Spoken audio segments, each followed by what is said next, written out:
नमस्कार सबैजनामा। टासी लाजोम जसलाई सुशीला कार्की नेतृत्वको मन्त्री परिषदमा मन्त्री नियुक्त गर्ने भन्ने जुन चर्चा छ र यो चर्चासँगै टासी लाजोमको विषयमा विभिन्न विवादहरू सिर्जना भइरहेको अवस्था छ र यसैमा चाहिँ उनी को हुन्, खासमा चाहिँ उनलाई विवाद गर्नुपर्ने कारण के छ भन्ने विषयमा हामीले केही तथ्यहरू खोज्ने काम गरेका छौँ। यो तपाईँले देखिरहनु भएको वेबसाइट छ United State embassy youth council member. यो चाहिँ एम्बेसी युथ काउन्सिलको आधिकारिक वेबसाइट हो। यो अमेरिकी संस्था हो र यहाँ तपाईँले an initiative of United State embassy भनेर तपाईँले यहाँ देख्न नि सक्नुहुन्छ र यसको आधिकारिक फेसबुक पेज म तपाईँलाई देखाउँदैछु। US embassy youth council Nepal छ। यो तथ्यले अमेरिकी संस्थासँग अमेरिकासँग टासी लाजोमको निकट सम्बन्ध छ भनेर देखाउँछ र यहाँ चाहिँ congratulations and welcome to the USYC community भनेर चाहिँ युएस एम्बेसी युथ काउन्सिल नेपालले टासी लाजोमलाई स्वागत गरेको यहाँ देख्न सकिन्छ। तपाईँले यहाँ देख्न सक्नुहुन्छ टासी लाजोमलाई चाहिँ यहाँ स्वागत गरेर यसरी युएस एम्बेसी युथ काउन्सिल नेपालले फेसबुकमा पोस्ट गरेको देखिन्छ। यसै गरी इन्स्टाग्राममा समेत टासी लाजोमलाई स्वागत गरिएको छ र यसरी हेर्दा टासी लाजोमको नेक्सस चाहिँ अलिकति विवादित देखिन्छ। अब म तपाईँलाई अर्को एउटा वेबसाइट देखाउँछु। यो food and agriculture organization of the united नेसनको वेबसाइट हो FAO.org र यो वेबसाइटमा गएर हेर्ने हो भने टासी लाजोमको विषयमा यहाँ उल्लेख गरिएको छ। टासी ह्याज अल्सो को फाउन्डेड बोर्न टु लिड भनेर यहाँ लेखिएको छ। यो भनेको चाहिँ बोर्न टु लिड नामक एउटा गैर सरकारी संस्थाको को फाउन्डर टासी लाजोम रहेको यहाँबाट देख्न सकिन्छ र हामीले यो बोर्न टु लिड नाम गरेको संस्थाको विषयमा खोज्दै जाने क्रममा यसबारे कुनै पनि स्पष्ट तथ्यहरू फेला पार्न सकेनौँ। त्यो भएको कारणले गर्दाखेरि यो संस्थाको पारदर्शिता, यसको आर्थिक व्यवस्थापन, यो यसमा नेक्सस कसको छ, यसमै पनि हामीले केही शङ्का गर्नुपर्ने ठाउँ छ। अब म तपाईँलाई केही डकुमेन्ट देखाउँदैछु। यो चाहिँ युनाइटेड नेसनको जनरल एम्बेसीको चाहिँ डकुमेन्ट मैले फेला पारेको छु र यहाँ चाहिँ उनको विषयमा खोज्दै जाने क्रममा टासी लाजोम चाहिँ यो एउटा कार्यक्रममा सहभागी भएको भन्ने एउटा यो डकुमेन्टमा देखियो।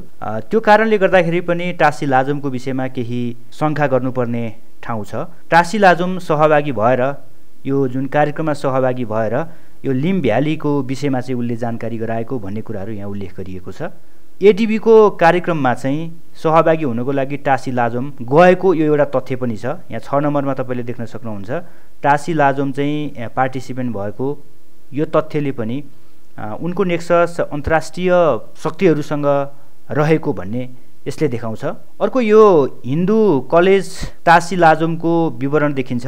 यो भनेको चाहिँ उनी भारतमा पढेका हुन् र भारतको हिन्दू कलेजमा उनी अध्ययन गरेकी थिइन्। हिन्दू कलेजको जुन डकुमेन्ट छ यो डकुमेन्टमा टासी लाजोमको नाम देख्न सकिन्छ भने उसको जिमेल एड्रेस, उसको फोन नम्बर सबै यहाँ विवरणहरू उपलब्ध भइरहेको देख्न सकिन्छ। अब यहाँ इन्डिगोको एउटा डकुमेन्ट छ। यो डकुमेन्टमा पनि यसरी टासी लाजोमको विषयमा खोज्दै जाने हो भने उनीमाथि केही शङ्का गर्नुपर्ने ठाउँ छ र यस्ता व्यक्तिलाई मन्त्री बनाउनको लागि भनेर अहिले जुन तयारी भइरहेको छ अहिलेका प्रधानमन्त्री सुशीला कार्की लगायतका व्यक्तिहरूले चाहिँ एकचोटि सोच्नुपर्छ भन्ने देखिन्छ। म तपाईँलाई यहाँ एउटा विज्ञप्ति देखाउन चाहन्छु। विज्ञप्ति जेएनजी कर्णाली संयोजक सुप्रिया शाहीले तयार पार्नु भएको हो र यो विज्ञप्तिमा बताइए अनुसार टासी लाजोमलाई गम्भीर आरोप लगाइएको छ। टासी लाजोमको नागरिकताको विवाद रहेकाले त्यस सम्बन्धी विषयमा तत्काल छानबिन गरियोस् भनिएको छ। टासी लाजोमको नागरिकतामाथि नै प्रश्न उठिरहेको छ भने त्यस्ता पात्रलाई कसरी मन्त्री बनाउन सकिन्छ भन्ने अहिले चर्को आलोचना भइरहेको छ। र 2 नम्बरमा टासी लाजोम फ्री तिब्बत अभियान सम्बन्धी कुनै गतिविधि वा राजनीतिक अभियानमा संलग्नताको अपुष्ट समाचार प्राप्त भएको हुँदा नेपाल चीन सम्बन्धका सन्दर्भमा संवेदनशील कायम राखी कुनै अन्तर्राष्ट्रिय प्रभाव वा संलग्नता भए स्पष्ट पारियोस् भनेर माग गरिएको छ। राप्रपाका प्रवक्ता ज्ञानेन्द्र साईले एउटा गम्भीर कुरा उठाएका छन्। अब बन्ने मन्त्री परिषदमा भारतको धर्मशालामा तिब्बती क्याम्पमा अध्ययन गरेकी विदेशी राजदूतावासमा अस्थायी कर्मचारी भएकी एउटा फ्री तिब्बत अभियानकी अभियन्ता एवं उसका बाबुबाजे तिब्बतबाट दलाई लामासँगै भागेर आएका तिब्बती शरणार्थी हुन्, तर उसका बाबुबाजेले नक्कली नागरिकता लिँदै कर्णालीमा बसेका छन्, जो वास्तविक कर्णालीका बासिन्दा नै होइनन्। एउटी तिब्बतीलाई नेपालको मन्त्री परिषदको सदस्य बन्ने कुरा सुन्नमा आएको छ।